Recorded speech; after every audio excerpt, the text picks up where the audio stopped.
reckon you should let sleeping dogs lie, but pay no attention to such cliches, because in the case of Square Enix and United Front Games' open world thriller Sleeping Dogs, there's very little time to take a quick nap. Years in the making and featuring non-stop action inspired by the cream of Asian cinema, Sleeping Dogs puts you in the role of Wei Shen, an undercover cop who has the unenviable task of taking down the Hong Kong triads from the inside.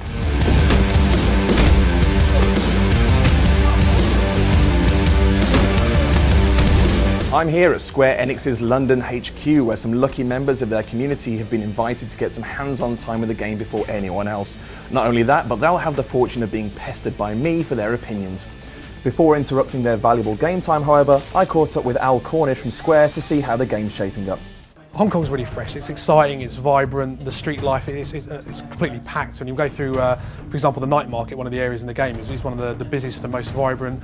There's hawkers shouting at you, trying to sell you everything, knock-off goods, clothes, DVDs, whatever. There's people selling food. There's gas rising from vents, there's colourful girls trying to sell you drinks and other things. It's just really, really vibrant at any time of day or night. The team's experience with driving games is pretty much second to none. They're fantastic. So the handling for, we've got I think 65 vehicles in the game, all with different handling models. So there's bikes, cars, trucks, boats, and they all handle very differently. So you can get high-end sports bikes, and as Wei gets later in the game and kind of increases his space, improves his standing, you can end up driving some pretty swanky sports cars, and then you can kind of think back to the earlier models you were driving, at the sort of start of the game, and there's a real difference in how they handle, how they feel, how good they are for illegal street races, how good they are for taking people out, ramming off the road. And if you've got a gun, you can shoot while in a car.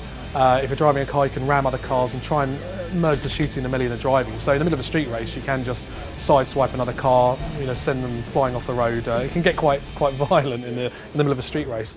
There's a lot of the improvisation that you see in some of the old kind of Jackie Chan classics, where we use anything in the environment, and Tony Jaa does it as well. You mentioned him previously, and not just in terms of how you can kind of get away from opponents or outmaneuver them, but also just how you can hurt people. So Wei's very capable in and of himself. He can break limbs, kick people on the ground, tackle them, kind of do almost MMA style spear tackles and break their jaws. But he can also use the environment. You can throw people's heads into fans, use table saws, burn people's faces on stoves, use almost anything. And as well as objects that you've kind of specifically tagged up with special kind of kill animations around them, you can also sprint and just throw enemies at any time under ragdoll, and you can smash them into the corners of walls, throw them into oncoming traffic, pitch them over the edges of railings to fall to their deaths. There's so many different ways of expressing yourself in combat. So one of the things we tried to do is keep everything flowing together, so you never have to kind of go into a shooting mode or a melee mode, by sort of swapping out special equipment or pressing a sort of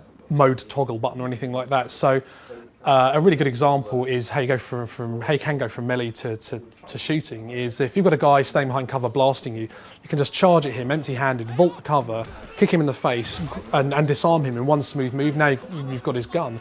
With that gun, obviously, you can take cover, you can blind fire from cover, aim fire from cover, you can vault over cover and go to a kind of slow-mo mode and get some really nice, slick action headshots. But you can also, if someone comes up behind you, you can turn around, pistol whip them, kick them. There are combos even while you've got weapons in your hands. So there's no break in the flow. It all flows together. Again, if you've run out of ammunition for that gun, toss it, vault over the next piece of cover. Smash the guy in the face with the empty rifle. Pick something else up. So community days like this are great to experience. Real people playing the game, see how they got on with it, what they love. See what really tickles them. Is it the story? Is it the combat? Is it the which aspect of it? The free running.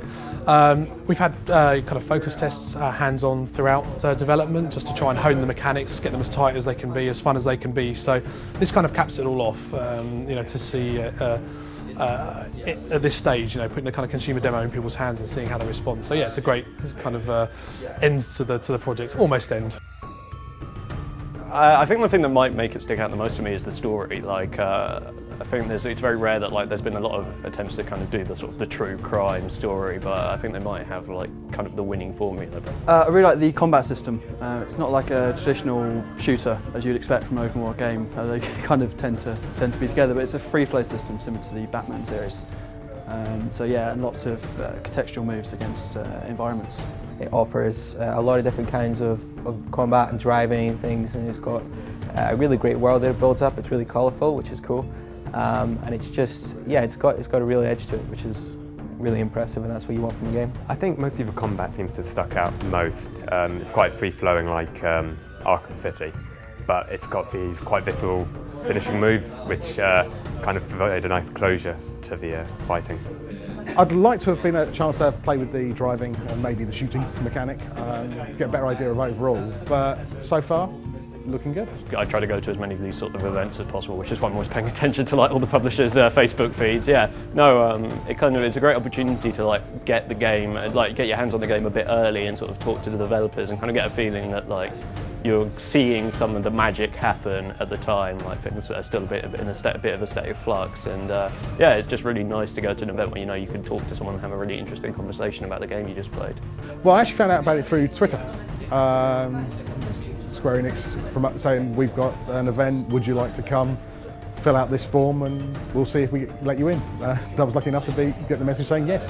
There's plenty more coming for the community. Can't go into too many specifics now, but the best way to keep in touch and see what's coming down the pipe is to like us on Facebook, follow us on Twitter, or go to sleepingdogs.net for more information. And then you won't miss out on anything that's coming.